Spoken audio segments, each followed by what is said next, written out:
Dr. Ai Zhang again. Thank you for joining me on What's the Word. Thank you for having me. Awesome. Thank you for taking time out of your busy schedule. I'm truly honored. I'm going to start with an icebreaker question, and that question is: you recently made a move from Philadelphia to Maryland. Can you share with us about that? Yeah, we just take a break from Philadelphia where we have been staying for 10 years. So really excited to be in Maryland. Awesome. Awesome. And what was the reason behind the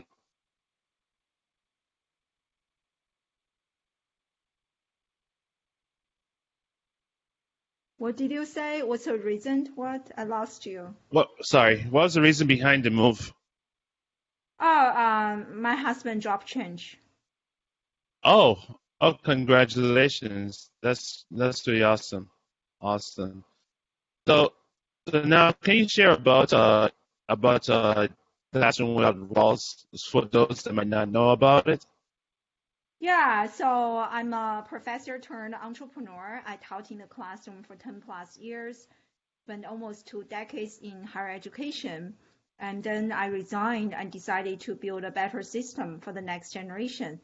So at Classroom Without Walls, we future-proof the next generation by teaching them what schools are not. Awesome. And what exactly are you teaching this generation that you think that the school system is not basically because it seems as if most schools are not well equipped. It seems that way. Yeah, so we have our curriculum has three core components. One is digital literacy. We really work with our students to understand how they can use social media to not only passively consume, but actually to create so that they can be ready for the show me economy. I help my students like practice digital networking, building their online digital footprint, and launching a live streaming podcast and working on their website and digital portfolio and a number of things. So that is one component. And we also work with the students to develop important life skill because research has shown that emotional intelligence and soft skills are 2 times more predictive of a person's long-term success than IQ. And research has also shown that many students do not have the important soft skills to be job ready and future ready.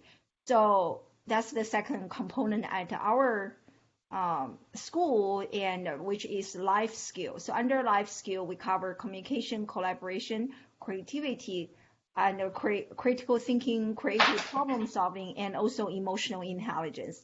The last component that we cover at my program is mindset because it's really important for students and to understand that success is actually inside out journey. Need to transform the inside in order to transform the outside. So we work with the students from an inside out angle to help them discover who they are, their purpose in life, what they are interested in, and then based on that, we design a career path for the students. And we talk about under mindset, we talk about entrepreneurial mindset, growth mindset, and we also discuss neuroplasticity and human beings have three brains, how they can tap into different parts of the brain to rewire their brain and to rewire their subconscious mind. And we also do journaling, positive affirmation, and visualization. So that's kind of our curriculum.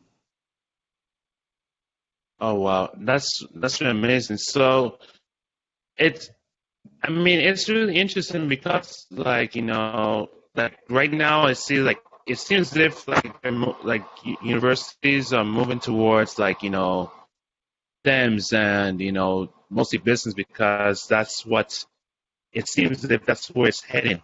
Well, because of the growth for working within the STEMs and it seems as if businesses value business degrees and all that. But from what I'm hearing, it's like we have to have the soft skills. in order to succeed, basically. Yes, very important. I mean, you also need hard skills, but hard skills will get your foot in the door. But if you want to have long-term success, just having hard skills is not enough. You also need to have soft skills. And that is something that students don't really develop by sitting in a classroom. You really have to do through real life projects. So we really follow a project-based learning, and we do one-on-one coaching and a really personalized curriculum and approach. Yeah, definitely agree with you on that. So of course now your show is becoming more popular than ever now. Because you've been doing this show for 2 years, and you started. But what's really interesting is that for those that might not know, you started the show while you were living in Korea. So how did that inspire you to step out of your comfort zone? So when I started my show actually 3 years ago, and I was Oh, my bad. still, Sorry. yeah, no worries, and I was still a college professor. So my goal at the time was to be a better teacher. I never thought about, quitting my job, starting my own school, but I'm really passionate about education. I wanted to be a better teacher. So one decision I made, I was teaching social media classes. One decision I made was to actually practice what I was teaching in the classroom. And at the time, social media, live streaming has become really popular. And I started using Blab and Meerkat, all those different places. And I really got inspired by this concept of interviewing professionals in the industry, so my students can learn from not only me but actually real life practitioners, which I think is really important, especially for students in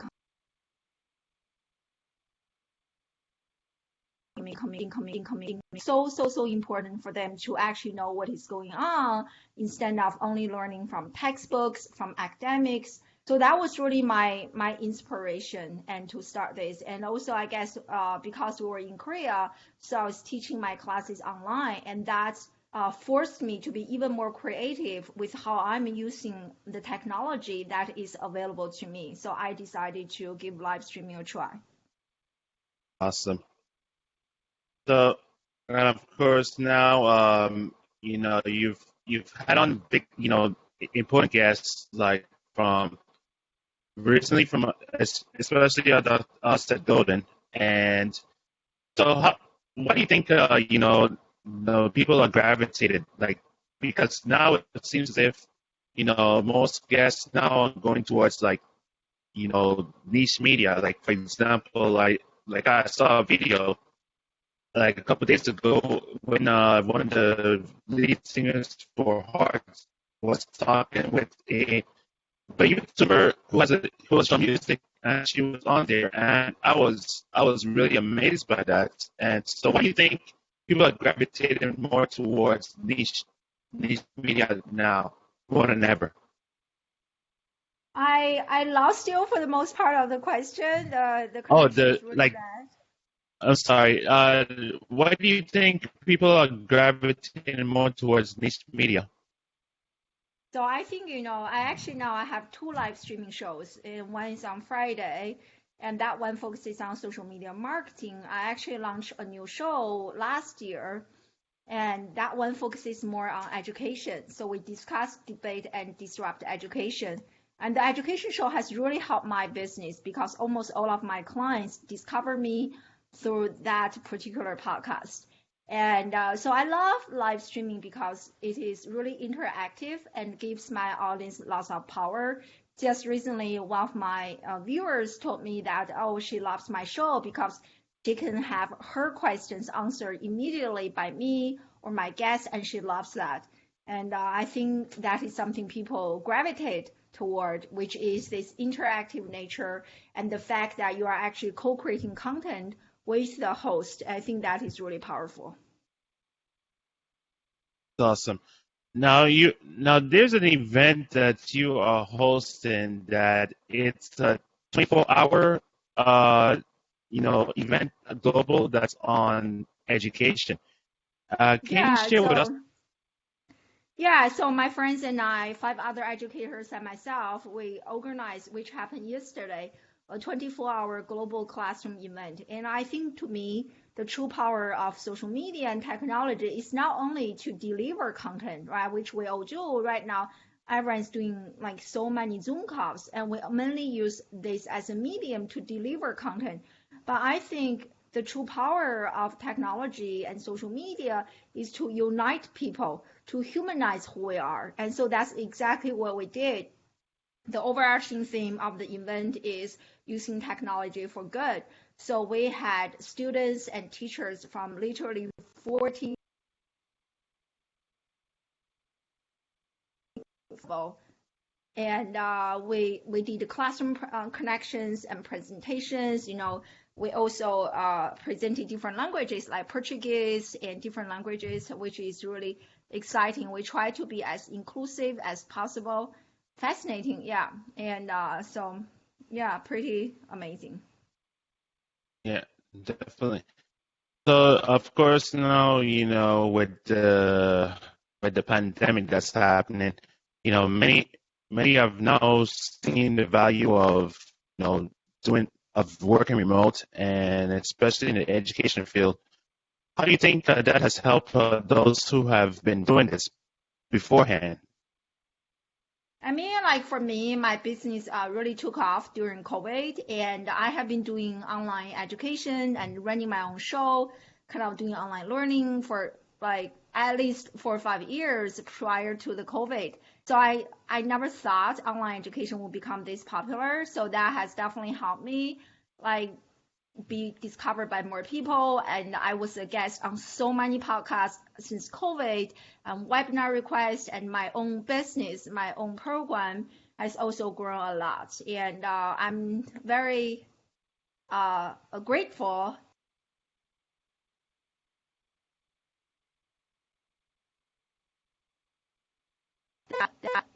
And I feel really, really thankful for this incredible journey and the crazy decision I made, deciding to resign. So really lots of gratitude. And yeah, I think another lesson is stay prepared. You just never know. And for me, it was really, I wanted to be a better teacher. I was always trying different things.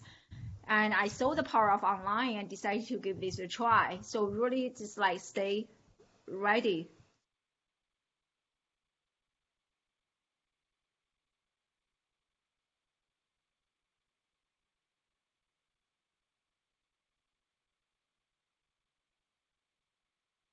And basically, from what I've, it's like, if we've seen, like LinkedIn has become very popular, in recently, and it's because of the live streaming.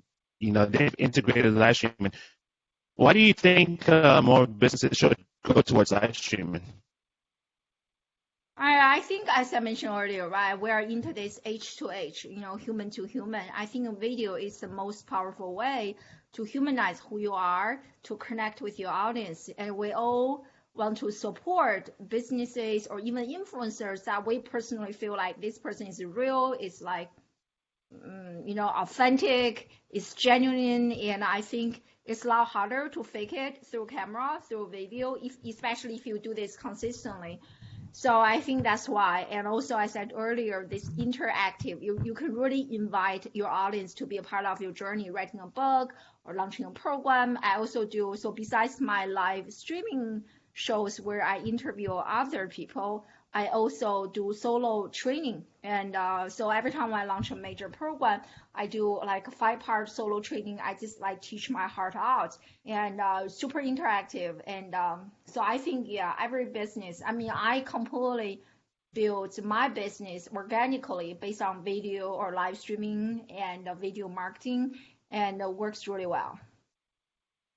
And do you think that's the best approach to go, like, or going organic? Do you think people should at least, like, because I think, like, for most might be thinking like trying to go viral, whenever, I think that's in their mind because they're seeing how virality has helped. But do you think that's the right approach, or this I should don't go think by that's the the way how right you approach it? approach. And Okay. I don't think so. I mean, when I was going after the numbers, right? Like, I think that was when I just started being on social media. I was trying to grow my Twitter followers.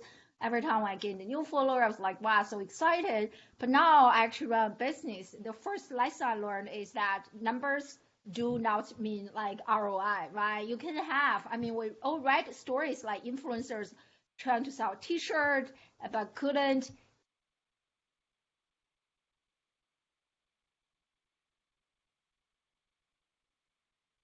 And the people who are never, like almost all of my clients, and I don't know, they don't engage with me. I don't know who they are. They're like all of a sudden they reach out to me. I need to join your program.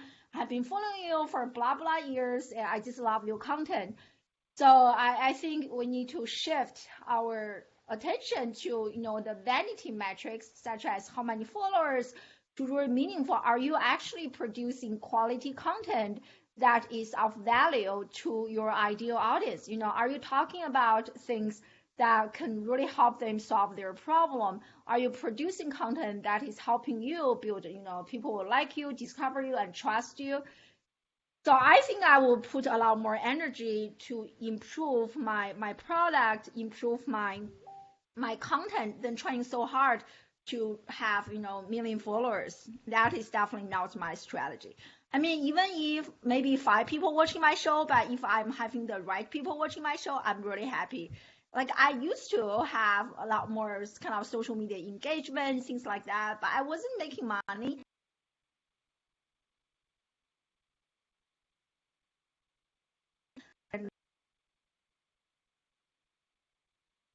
I'm definitely making a lot more money than before. So that's kind of my take on this.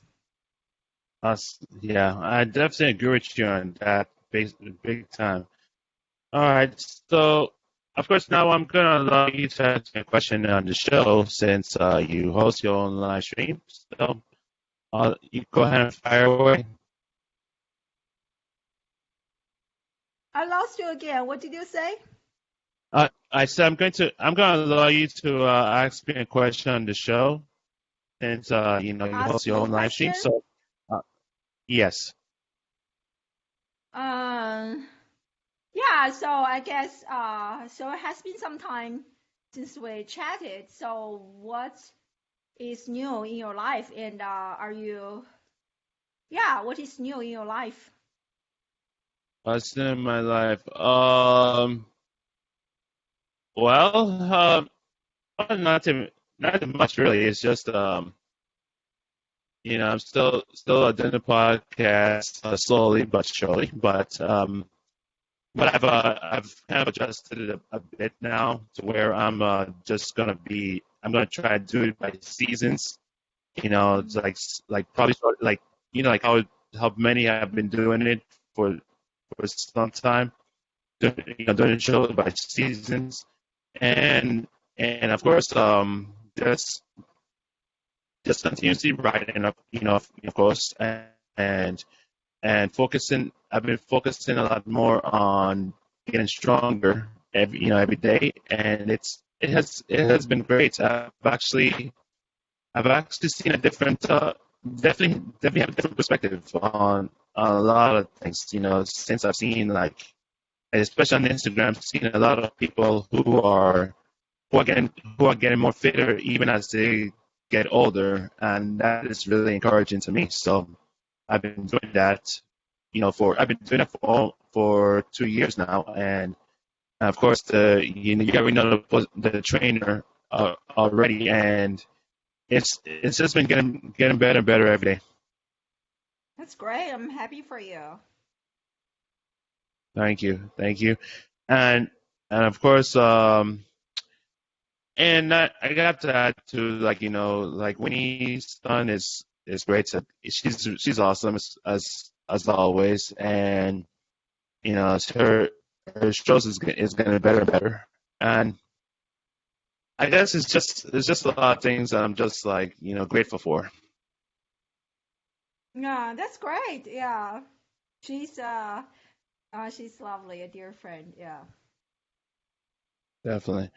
All right, and so of course now no with this uh, what's your upcoming goals like for next year? With the like how you guys are continuously improving during this pandemic, and how it's going to help you going towards next year.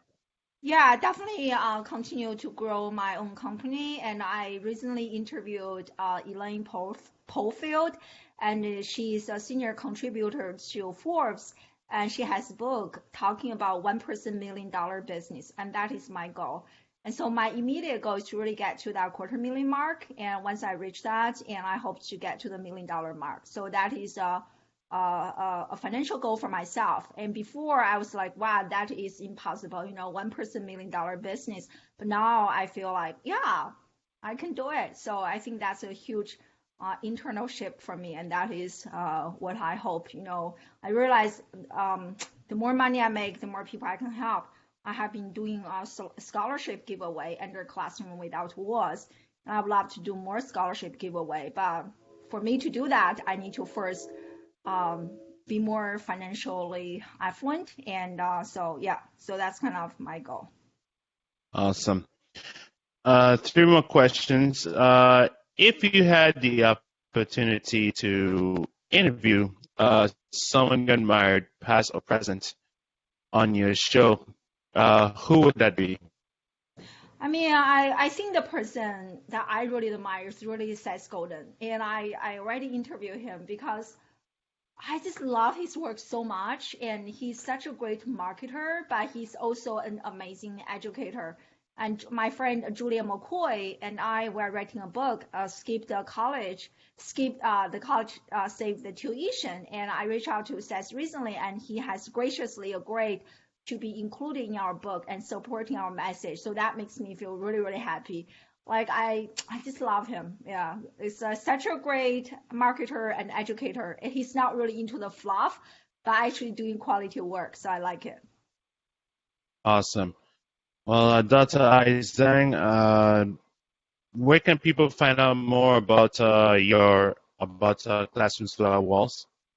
Yeah, so they can go to my website, which is classroomwithoutwalls.ai, and they can also follow me on social media. Nowadays, I'm mostly active on LinkedIn. And and join my show live. So if you are interested in social media marketing, join me live on every Wednesday at 5 p.m. Eastern Standard Time. Or if you are interested in more, like if you are a parent, you are interested in learning more about education, so definitely check out our Friday show. We have a really active community there, and that is every Friday at noon Eastern Standard Time. Awesome. Dr. Ai Zhang, again, I want to thank you for joining me on What's the Word. I'm truly honored. Do you have any final words for our audience who are watching here on Facebook Live or who will be listening to this later on?